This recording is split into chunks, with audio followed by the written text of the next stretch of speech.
We begin with that breaking news out of Ukraine and the Russian assault. The capital city of Kyiv now on lockdown, but still in Ukrainian control, despite the overwhelming might of the Russian army. One U.S. official tells ABC News some Russian forces are disoriented. One soldier heard saying, "We don't know who to shoot. They all look like us." Moments ago, our team on the ground in Kyiv witnessing a large explosion and massive fire south of the city. Earlier, ordinary Ukrainians lining up to receive weapons to fight as neighborhoods become war zones. This video showing the moment a rocket or missile strikes an apartment building, and this is the aftermath. Incredibly, no one was killed. It's not clear which side fired.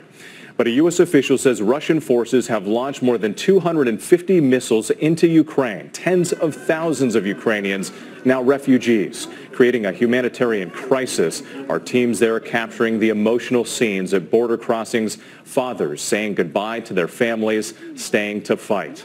And moments ago, that breaking news of another economic blow to Putin's Russia, the U.S. and some of its allies agreeing to remove some Russian banking institutions from a key international financial system.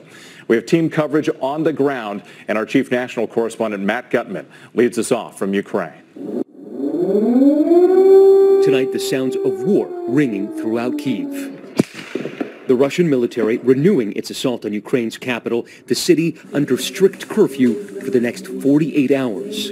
That as skirmishes break out in the streets. The threat of Russian bombardment so present tonight that the news station Ukraine 24 is anchoring its coverage from an underground parking garage. According to a senior U.S. defense official, Vladimir Putin's forces are staging around 20 miles outside of Kyiv, so far unable to take the city. The official saying, "We don't believe that they expected the kind of resistance that they're facing."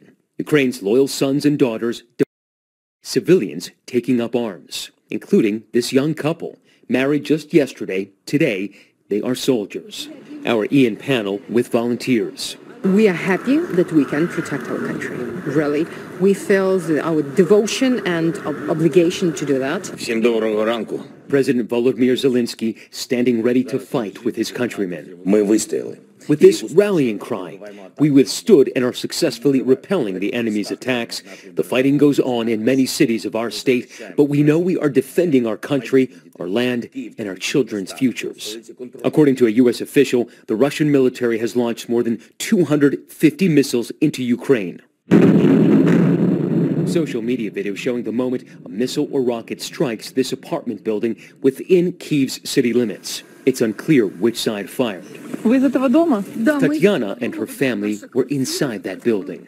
She says, "My kid's room is now just a hole.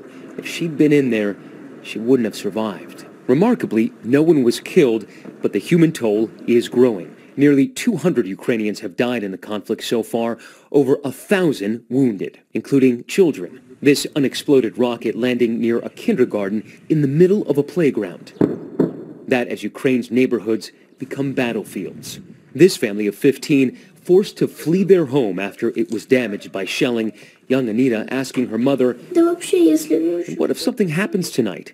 Where will we go?" And now the global community standing in solidarity with Ukraine on top of those harsh sanctions. Germany now sending anti-tank weapons, and the U.S. announcing an additional $350 million in military aid, including, critically, Stingers, those shoulder-fired anti-aircraft missiles.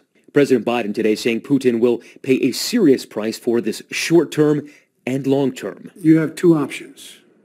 Start a third world war, go to war with Russia physically, or two, make sure that a country that acts so contrary to international law ends up paying a price for having done it. That senior U.S. defense official saying more than 50% of the forces Russia arrayed on Ukraine's borders have now pushed into the country. But Ukraine's military is fighting back, claiming to have destroyed a Russian convoy on the road to Kyiv. And to the west, in Lviv, these men preparing Molotov cocktails to fend off the invading army.